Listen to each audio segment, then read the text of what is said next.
yeah, I could have gone back, for another year or whatever, but I just felt like I was ready with graduating twice. I don't need a third degree in my opinion, so I was ready to roll. I don't need a third degree. Yeah. I've got two. I don't need a third one. They can put a Dr. Jones on my jersey if I get another one.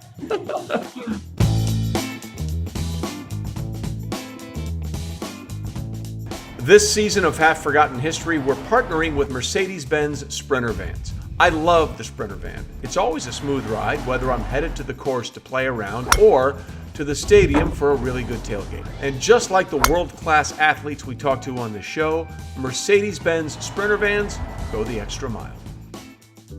Hey everybody, what's up? Trey Wingo here. Welcome into another episode of Half Forgotten History Season 3. By now, you know how the show works, but we're making a pivot in Season 3, and we're turning our attention to one of my favorite things of the entire sporting year, the NFL Draft. What makes the draft so exciting is it's so unpredictable. Nobody actually knows what's going to happen, and this week's guest pretty much embodies that entire theory. It's former Alabama quarterback Mac Jones. Waited forever behind Tua Tagovailoa and Jalen Hurts to get his chance to play, and all he did was lead Alabama to an undefeated national championship season, and now the speculation is running wild. Is he going third to San Francisco? Is he going somewhere else? Who likes him? Who doesn't like him? And why? How did he get the nickname the Joker? And did he really tell Nick Saban's first-string defense to play better when he was torching them as Alabama's scout team quarterback? We'll get into all of that this week with Mac Jones. Delighted to be joined now by former Alabama quarterback Mac Jones. And Mac, I want to welcome you in, but first, let me say this. Hoan lai dao jimo ni hama. That was pretty good. For those that don't know, Mac took Chinese in his high school, and his sister also took Chinese, and when they didn't want their parents to eavesdrop on them, they spoke in Chinese. That's pretty ingenious, right? That's pretty good. Yeah, we did pretty well at it. I mean, we definitely could have known more and had more code words and stuff, but it was good enough to get by. Yeah. For those that don't know, I said, welcome to the show and how are you? And hopefully, I didn't butcher it too bad, right? It was decent? It was a little out of order, but it was pretty good. It was pretty good. All right. Well, just want you to know I did my homework. So I like it. So how has this experience been for you? Because, when the season started, people were like, Mac Jones. And now you're the talk of the draft. Yeah, it's been pretty wild. I mean, obviously with, the season, obviously everyone saw that, what we did during the year. And then next thing you know, we finished the game, the national championship game, win that. And then I'm in the Senior Bowl like a week later, training down in Mobile and doing everything. So it was a real quick turnaround, but it's kind of what I signed up for. It's what I want to do. I want to be busy and I want to get contacted by a lot of teams, which has been happening for the past 2 months. So it's been really awesome, but it's about what I expected. So when you said this is what I signed up for, you weren't kidding, because when you graduated from high school, you had 24 offers to play, but none of them the likes of Alabama. And you knew what they had at Alabama. You knew that Jalen was there and you knew that Tua was there. So why were you so determined to go to Bama knowing you'd probably sit for a few years? Yeah, I think it just, with the whole story there, Coach Saban just got me up there for a camp. Actually, it was like a Friday night, and I live in Florida, which is 8 hours away, and he wanted me to be there the next day. So I was like, I don't know if that's going to be possible, but we made it happen. My dad kind of drove through the night. We made it to the camp. They offered me. I had a bunch of offers and stuff, like you said, was committed to Kentucky.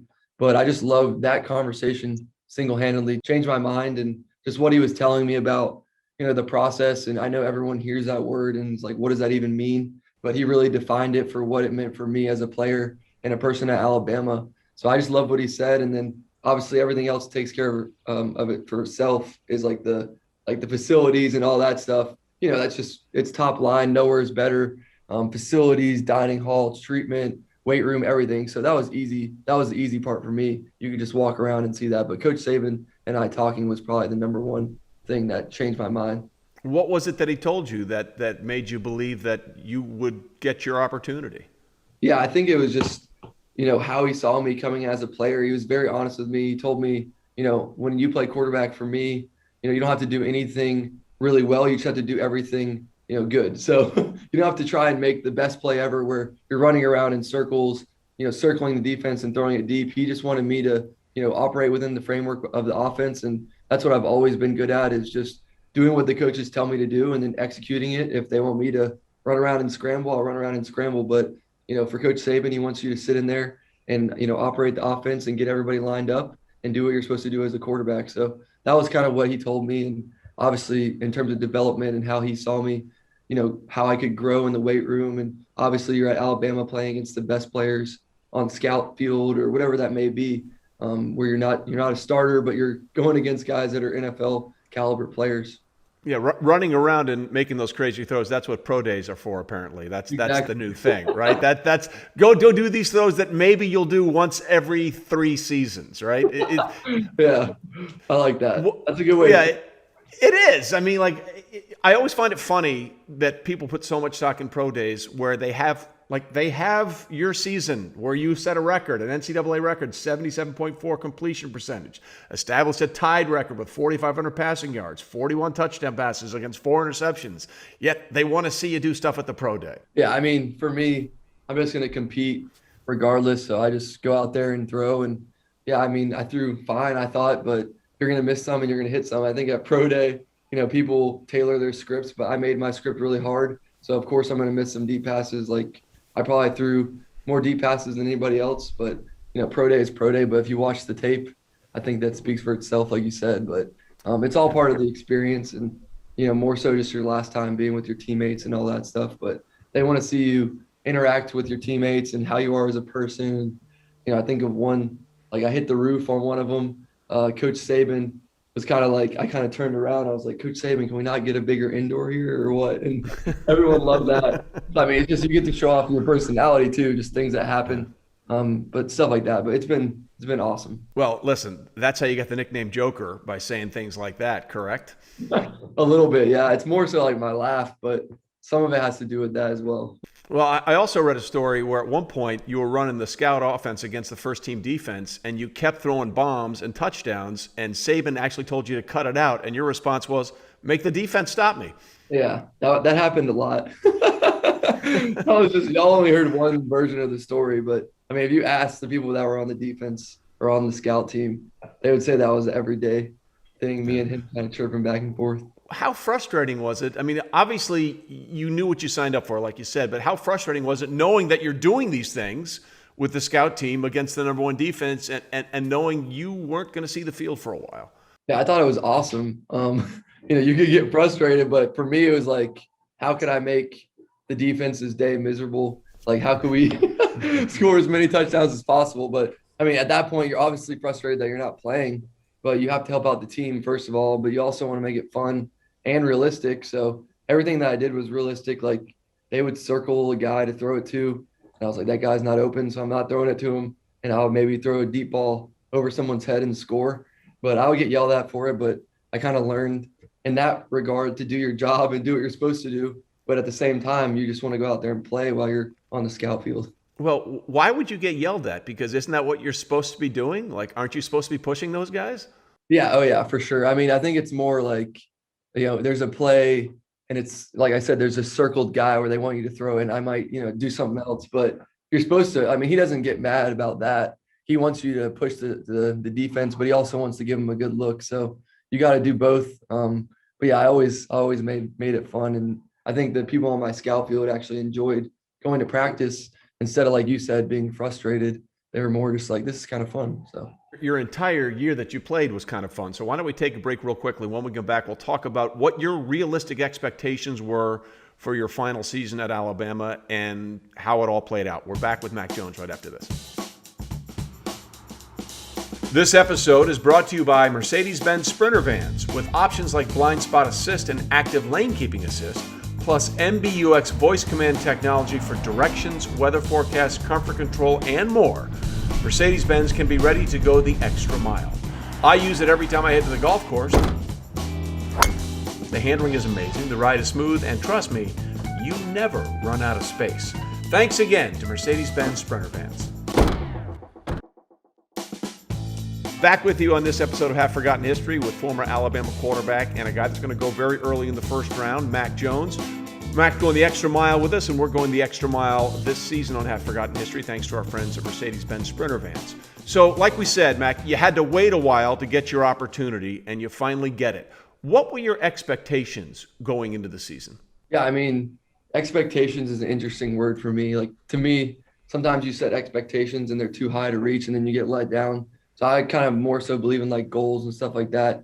But leading into the season, obviously the main goal for our entire team was to win the national championship, but that's everyone's goal. It was more so how you get to that point.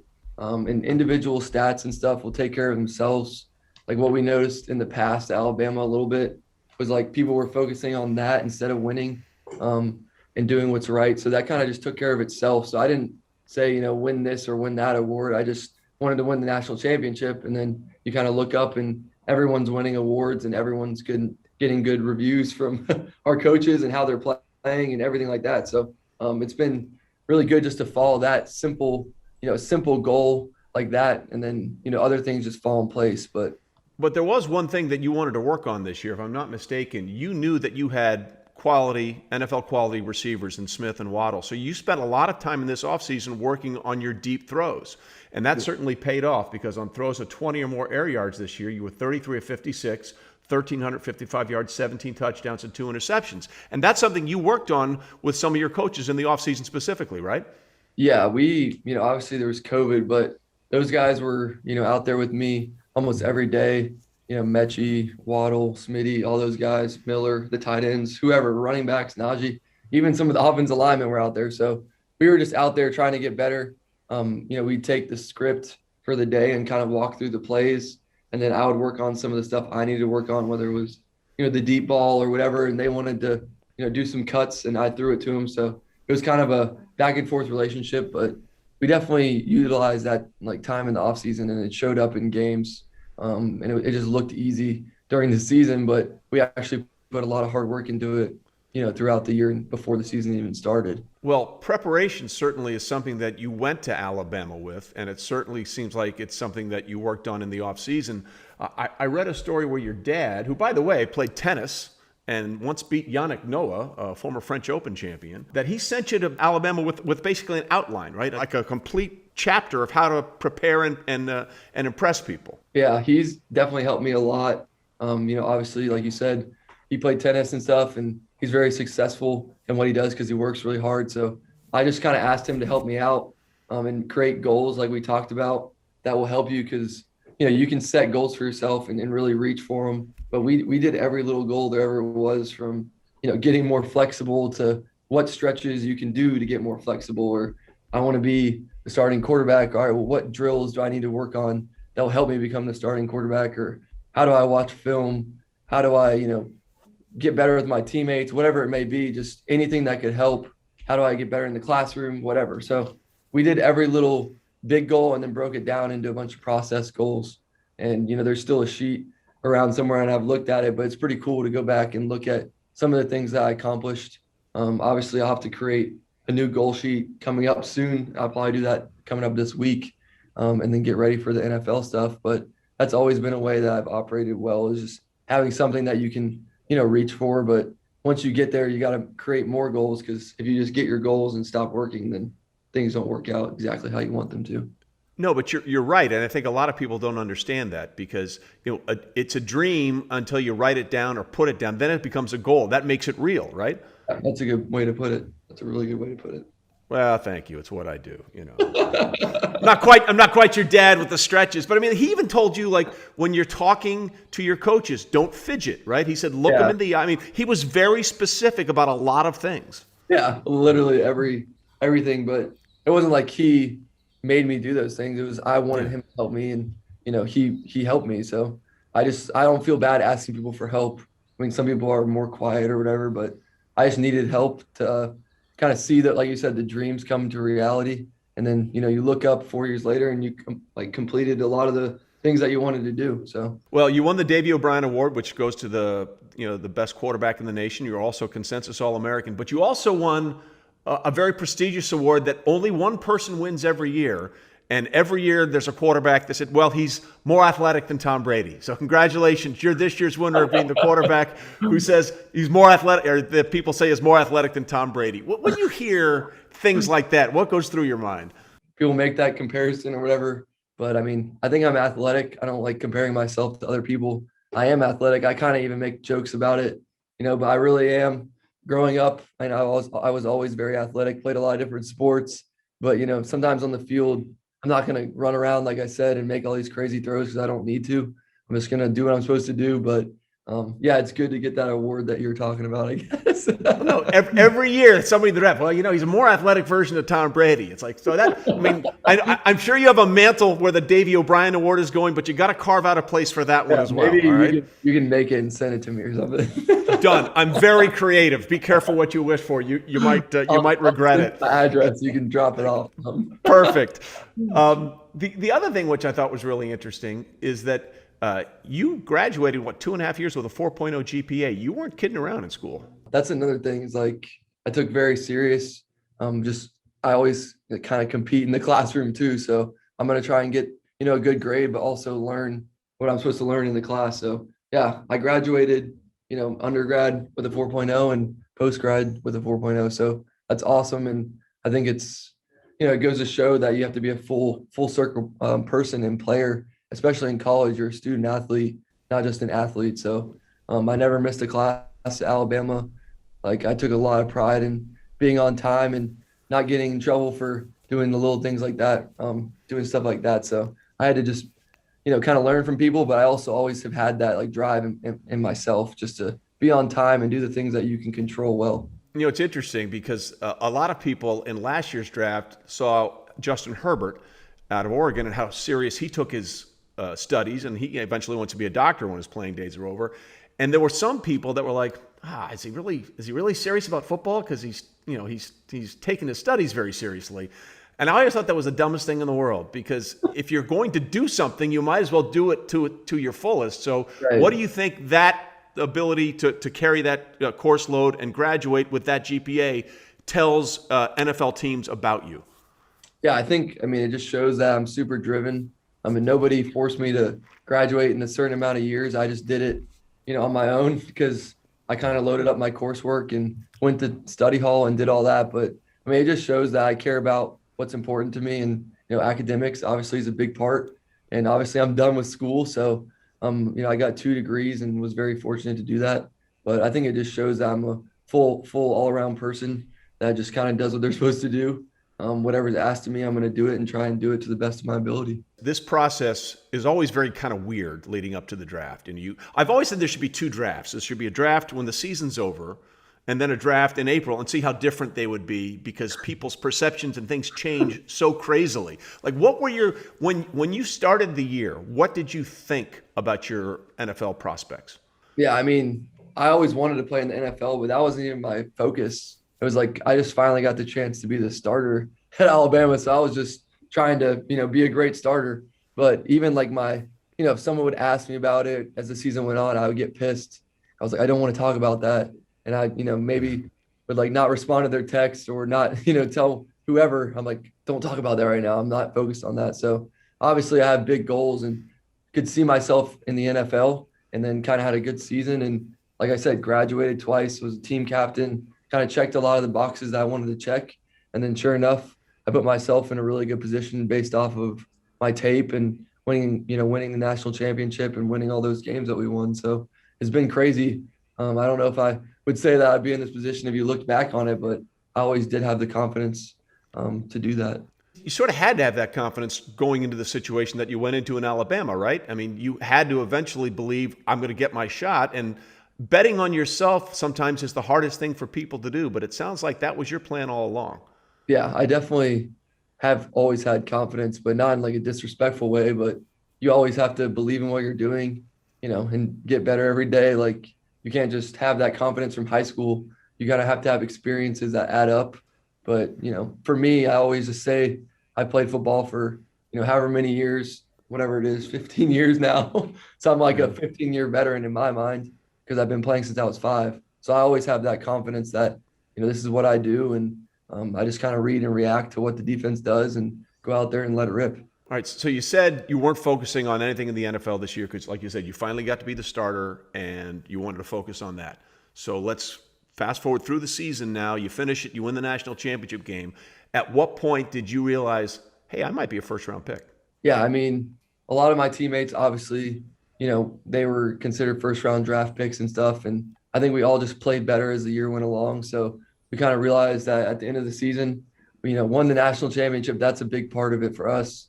Like we were going to be very dissatisfied if we didn't win that game. But I think the tape speaks for itself. So you add up all the good games that we all had, and then you kind of sit down and evaluate it with Coach Saban and people that you trust in your family, and you talk with your teammates, and they're like, all right, let's do this.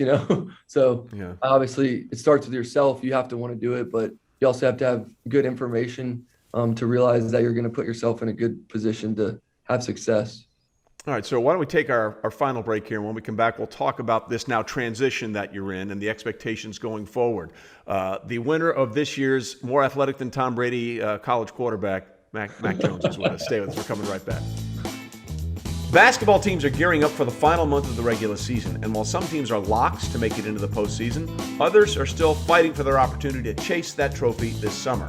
DraftKings Sportsbook, America's top-rated sportsbook app, wants to put you in the center of the action with a chance to turn $1 into $100 worth of free bets. Now, turning $1 into $100 worth of free bets is simple. Pick any basketball team, and if during that game the team of your choosing hits a three, bang! You bring home $100 in free bets. That's 100 to 1 odds on the team of your choosing to hit a three. They don't even need to win the game. DraftKings is safe, secure, and reliable, so you can deposit and withdraw your funds at your convenience. Download the top-rated DraftKings Sportsbook app now and use the promo code WINGO when you sign up, and turn $1 into $100 worth of free bets if the team of your choosing hits a three. That's code WINGO to turn $1 into $100 in free bets for a limited time only at DraftKings Sportsbook. Must be 21 or older, New Jersey, Indiana, or Pennsylvania only. New customers only, and restrictions do apply. See DraftKings.com for details.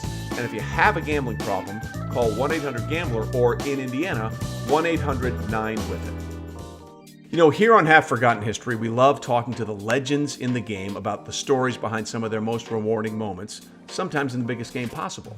And when you're off the field, well, you want to be rewarded as well. So if you're looking for a credit card that fits your lifestyle, look no further. U.S. Bank has credit cards that make every day rewarding, no matter what you're into. For example, you feeling hungry? Well, check out the U.S. Bank Altitude Go Visa Signature Card. Earn 4 times points on takeout, food delivery, and dining, and get 2 times points at gas stations, grocery stores, and on streaming. That'll keep your wallet and your mouth full. Big spender? Well, the U.S. Bank Visa Platinum Card has a low intro APR for large purchases or balance transfers. And you call the shots with the U.S. Bank Cash Plus Visa Signature Card. Choose 2 categories each quarter.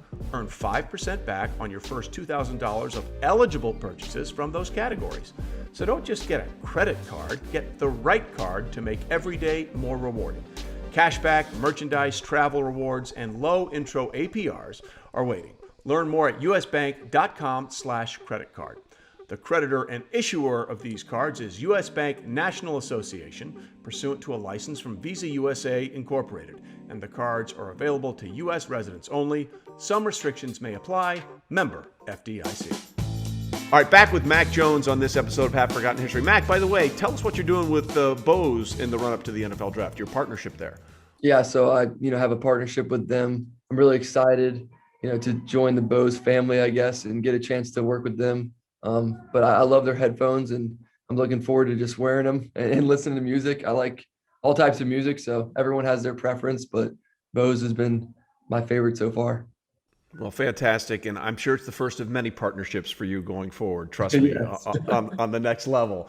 I always find it interesting, like trying to evaluate an Alabama player coming into the NFL, because it feels like every year there are 5 or 6 guys going in the draft.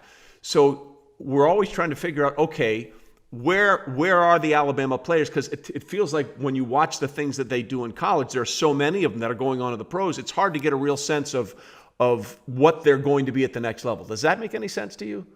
Yeah. Alabama, we just produce a lot of pro players, and people have their perception of certain guys, but everyone's their own player. But in terms of being pro ready, there's not a place better than Alabama in terms of, everything, top down, football or non-football. They're going to get you ready to be a pro.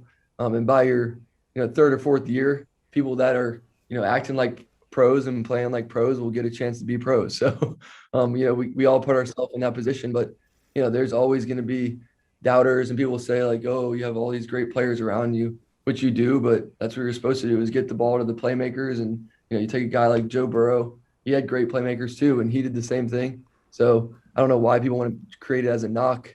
It's like, I'm not going to not throw it to the open guy or things like that. You just do what you're supposed to do. And then, you look up and you're all going to be in the draft, making money and doing what you love. So, well, it's interesting that you mentioned Joe because Joe went into last season, or the 2019 season, excuse me, as a potential 6th-round pick. And then, of course, he lit the world on fire with an amazing team around him at LSU and became the #1 overall pick. Do you kind of feel like your journey is similar to what Joe went through a year ago?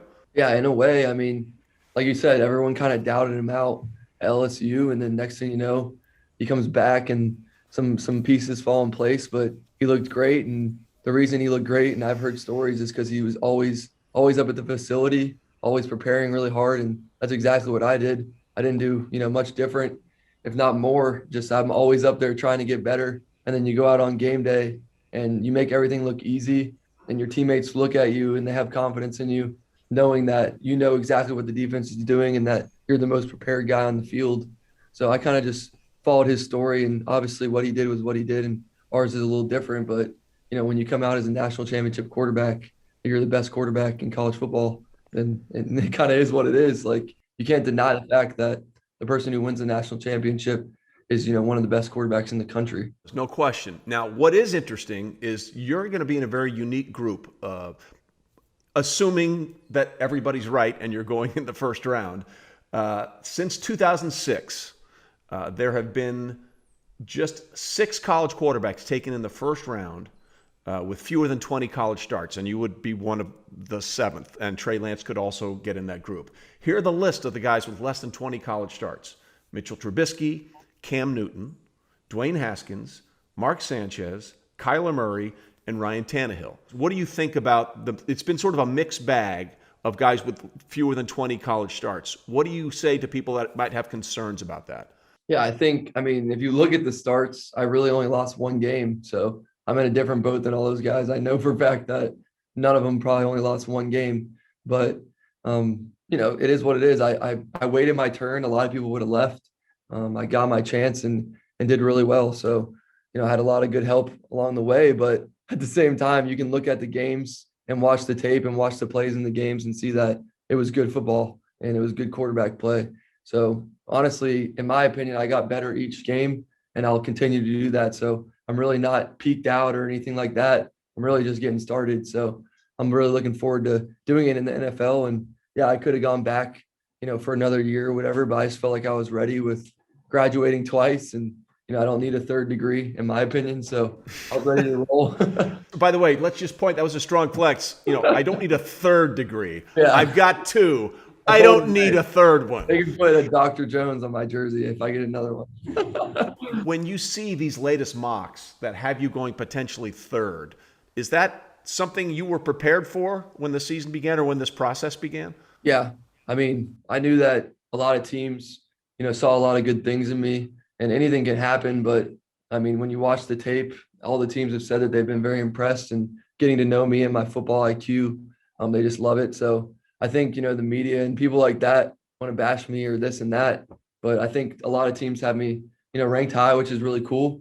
But at the end of the day, they just want to find a guy who loves football and loves to compete. That's all they're looking for. So I think I've shown that, but you really never know. Like I've talked to people that didn't even talk to the team that drafted them. And the next thing you know, they get a phone call and they're on the team. So you never know, but it is really cool to be in this position and to be able to even meet with teams and just be where we are is awesome for everybody and all the Alabama guys and really everybody in the draft. It's just really cool. Well, I always say the draft is the only true reality television show because no one has a clue about how it's going to play out and how it goes. And that's kind of what makes it fun.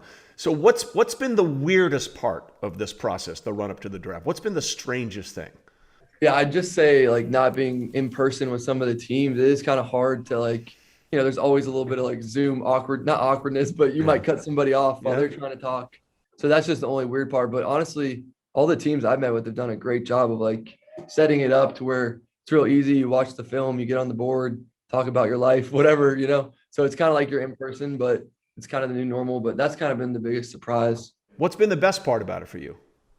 The best part, honestly. I mean, besides this, clearly. Yeah. This has been my favorite part so far right here. No, but honestly, just getting a chance to be where I am, like, as a kid, you always dream about playing the NFL, and you see, the combine or this and that. I know that is not happening this year, but the whole process of it is really cool and how fast it happens. Like I said, I was, won the national championship and was on, the next day I'm getting ready to go to Mobile, and then I'm in the Senior Bowl. So it's just real fast, but it's really cool. Like each experience kind of pops up. You just kind of have to attack it. So it's been fun. And someone that you modeled a lot of, or sort of followed very closely when you were a kid growing up in high school, was Tim Tebow. In fact, if I'm not mistaken, you used to write BLT, and not for bacon, lettuce, and tomato, but be like Tebow, correct? Yeah, BLT was on my wristband before games. So I would just look at it. If something happened, I was just like, be like Tebow, have like good composure and stuff like that, which I thought he always played with a lot of passion, but was very composed. So I just kind of model my game, my mental game after him a little bit. Obviously, he was someone that you admired and followed. So what would you say to someone who wants to be the next Mac Jones? Honestly, I would just say follow your dreams, because a lot of people are going to tell you no along the way, and you just got to go with your gut. And if you want to do something, then you can do whatever you put your mind to. It's just, there is going to be a lot of naysayers and doubters and this and that. And almost every journey that I've been on and every situation I've been in, people have doubted me. And then I've come out, pretty well at the end of the day. So, just don't listen to everybody and trust your family and trust your gut. And trust yourself, because that's worked out for you, no question. You waited your turn, but your turn turned out to be pretty good, leading Alabama to yet another national championship. Well, listen, Mac, I really appreciate the time today, and I wish you best of luck going forward. It's a crazy process. Just enjoy it. We started this with me butchering, saying "Welcome to the show, how are you?" in Chinese. So I'm going to close with the only other thing I know in Chinese. All right, I spent 3 years as a kid living in Hong Kong. And this is the only thing I remember is Ya Yi Sam Se Lo Chop Bak Gao Sop. That's 1 through 10. That's it. That's all I got. There you go. I'll say xie xie zaijian. Thank you and goodbye. Whatever. You bet. Whatever he just said. Hey, listen, man. Best of luck to you, okay? Awesome. Thank you. All right. See ya. So that'll do it for this week's episode of Half Forgotten History. Once again, our thanks to Bama quarterback Mac Jones. And here's hoping Mac Jones has a career in the NFL that lasts as long as next week's guest, Ryan Fitzpatrick, or Fitzmagic. You can do Fitzmagic. You can do anything your heart desires. Magic. Seriously, Ryan Fitzpatrick's going to join us. Talk about his long, strange trip and how his beard is sort of emblematic of his entire career. It's long and glorious and all over the place.